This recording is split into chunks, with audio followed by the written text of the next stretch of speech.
श्यामू नाम का एक आदमी था जो कि एक बैंड बाजे के समूह में काम करता था। वो अपने साथियों के साथ ढोल और नगाड़े बजाया करता था। उसका काम बहुत अच्छा चल रहा था और उसका मालिक भी उसके काम से काफी खुश था। लेकिन उसकी किस्मत में तो कुछ और ही होना लिखा हुआ था। एक दिन जब वो देर रात को काम से वापस लौट रहा था तो उसे रास्ते में कुछ लुटेरे मिल गए। अरे ओ ढोल लगाने वाले, जरा यही ठहर जा, वरना तेरे लिए अच्छा नहीं होगा। अरे अरे, कौन हो तुम लोग और तुम लोग मुझे क्यों रोक रहे हो? मैंने क्या किया? अंधा है क्या तू? तुझे दिखाई नहीं दे रहा क्या कि हम लुटेरे हैं? जो हमसे पूछ रहा है कौन है हम? अब चल, तेरे पास जो कुछ भी हो हमें जल्दी से दे दे। अरे, मेरे पास इस ढोल और नगाड़े के अलावा कुछ भी नहीं है, मुझे जाने दो। लगता है यह सीधे तरीके से नहीं मानेगा। इसे पकड़ो और मारना शुरू करो।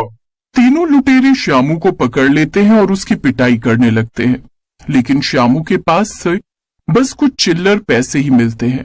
अरे, ये तो सच में बहुत बड़ा फकीर मालूम होता है। अब क्या करें? इसे तो हमने मुफ्त में ही पीट दिया। अब अगर इसके ऊपर हमने इतनी मेहनत की है तो ऐसे बेकार थोड़ी जाने देंगे। इसके ये ढोल नगाड़े हैं ना, यही लूट लेते हैं। चोर बाजार में इसकी अच्छी कीमत मिल जाएगी। नहीं नहीं, ऐसा मत करना। ये ढोल नगाड़े ही मेरा पहला प्यार है और उससे भी बड़ी बात ये है कि मैं इनका अपनी जान से भी ज्यादा ख्याल रखता हूँ। मेरा दुनिया में कोई भी नहीं है, इन्हें मुझसे मत छीनो, मैं इनके बिना मर जाऊंगा। तो तुम इनका अपनी जान से भी ज्यादा ख्याल रखते हो। अब क्या कर सकते हैं? हम लोग तो इन्हें छीन कर ले जा रहे हैं।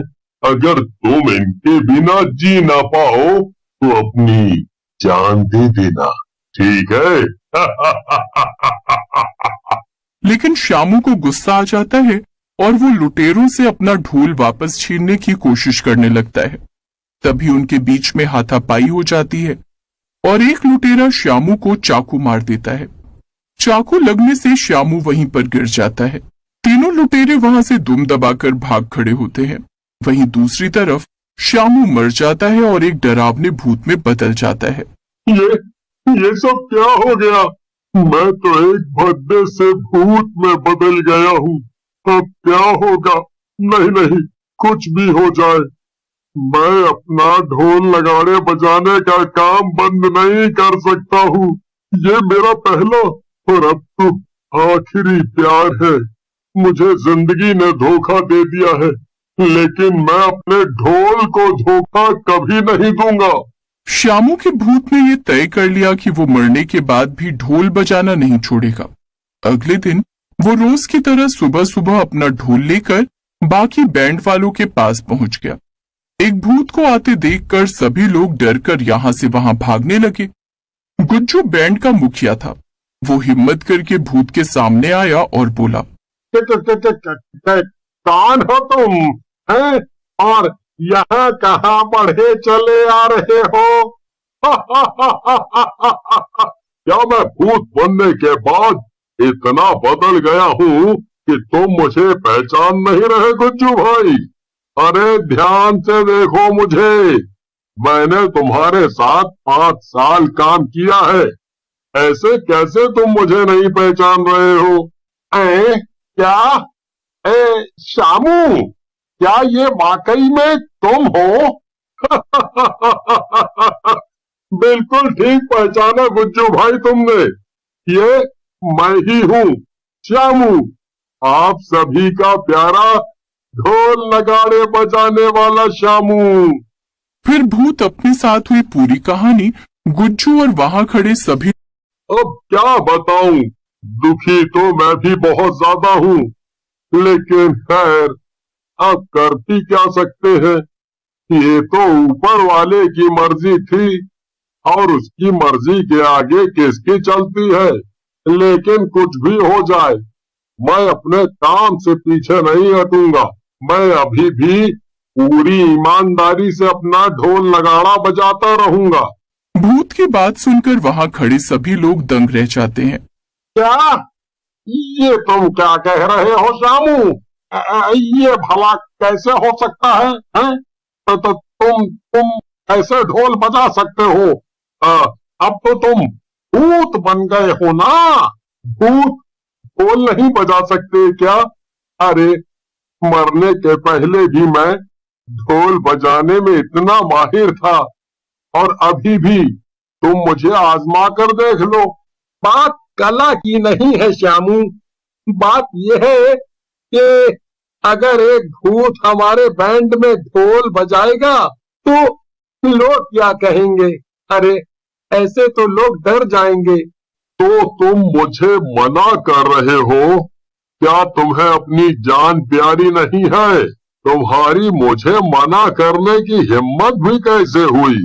भूत की धमकी सुनकर वहां खड़े सभी लोग डर गए।